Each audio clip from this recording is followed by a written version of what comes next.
बंगाल की खाड़ी में भारत का वो कौन सा सीक्रेट प्लान एक्टिव हो चुका है जिसने इस वक्त चीन और बांग्लादेश दोनों की रातों की नींद पूरी तरह से उड़ाकर रख दी है। इस पूरे खेल की गहराई को समझने के लिए हमें सबसे पहले नक्शे पर बंगाल की खाड़ी की अहमियत को एकदम बारीकी से समझना होगा, क्योंकि यह समंदर का कोई साधारण हिस्सा नहीं है, बल्कि यह भारत की सामरिक संप्रभुता का धड़कता हुआ दिल है। यही वो विशाल समुद्री इलाका है जहां से भारतीय नौसेना पूरी दुनिया को अपनी असली ताकत का एहसास कराती है,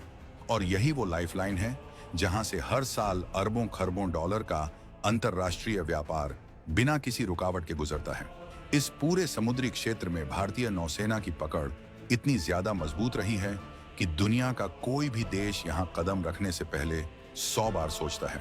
लेकिन अब इसी शांत दिखते समंदर के पानी में बांग्लादेश ने एक ऐसी खतरनाक चाल चलनी शुरू की है जिसने भारत की सुरक्षा एजेंसियों को पूरी तरह से सतर्क कर दिया है। बांग्लादेश की वायुसेना, जो अब तक पुराने पड़ चुके चीनी और रूसी मिलिट्री कबाड़ के भरोसे अपनी आसमान की सुरक्षा कर रही थी, वह अब अचानक से अपनी सीमाओं से बाहर निकलकर यूरोप के सबसे आधुनिक, सबसे घातक और सबसे महंगे लड़ाकू विमान यानी यूरोफाइटर टाइफून को खरीदने का बहुत बड़ा सपना देख रही है। यह कोई हवाई बात या केवल कूटनीतिक गलियारों की अफवाह नहीं है,